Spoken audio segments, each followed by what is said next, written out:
Hello!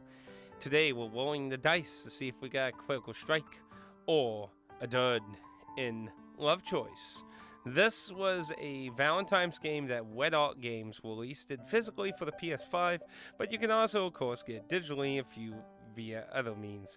It's a pretty cheap title in the digital realm, so the physical version's a little tough to justify, even for the small uniqueness that I actually liked it about the game. So, LoveChoice is three little stories.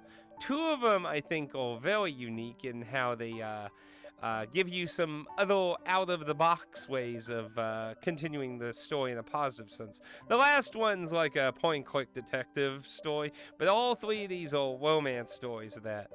And what I liked it about the first two little stories is that, it's very visual novel presentation. You have the visuals and then text boxes, and then you'll have choices come up in that. But the thing is, those aren't your only options in all the scenarios that you're presented in the game. So what goes on, we'll use the first game starting up. So the first game, you start at a game jam, and you see a girl sitting at a table after her teammates left, and you decide to approach her. You're given two choices on how to interact with her, but there's a third way to interact with her. In the middle of the screen of the visuals, there's what's supposed to be the theme for the game jam. Selecting it will have your character approach her by talking about the theme of the game jam and what you interpret the meaning of the picture as. And you'll talk about the theme of the game jam and continue progressing in a positive of the good ending in this storyline. So you have to sometimes interact with things and find out ways to sometimes do things that aren't always just selecting the text options. It's a very interesting interactive visual novel idea, honestly. Like, I could only imagine what they could do in a lot of different kind of stories. Like, imagine if they used it for, like, not necessarily a death game type, like Zero Escape or Danganronpa style games, but you could have some more interactive ability into the story of what's going on with interactions like this. I like the idea.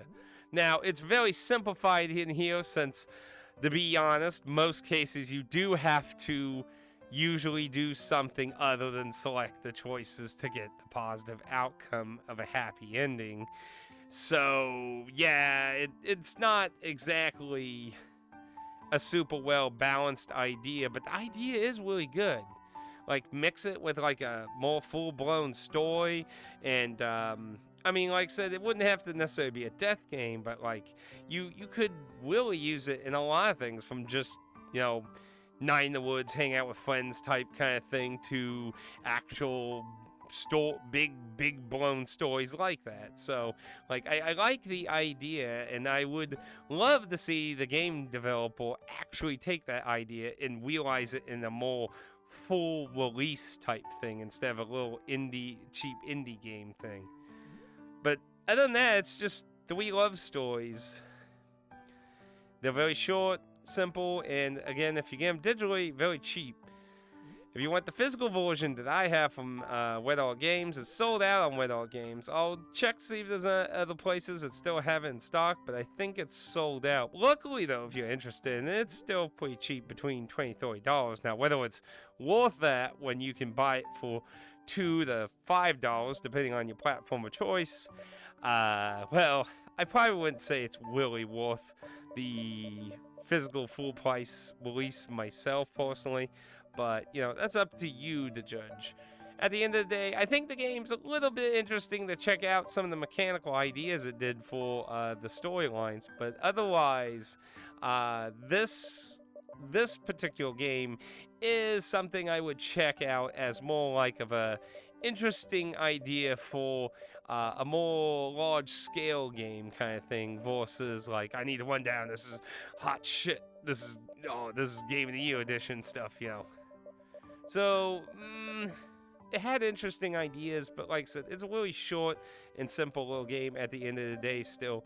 So I wouldn't necessarily say it's a terrible game, but I wouldn't say it's a critical hit though, so we'll give it a little bit of a neutral for some decent ideas. But at the end of the day, I'd say there's probably a lot more other stuff to look out for.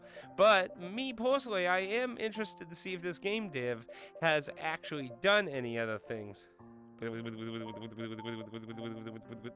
Which is no.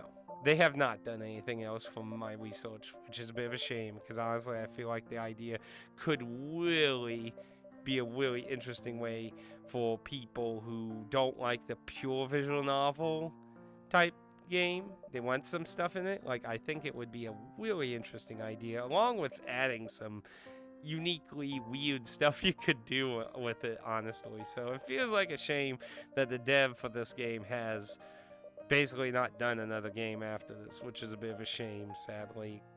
But hey, maybe someone now in the future might look at this and be like, ooh, interesting idea. Anyway, thank you for joining me for today's critical shot. We didn't necessarily get a hit, but I'll see you next time.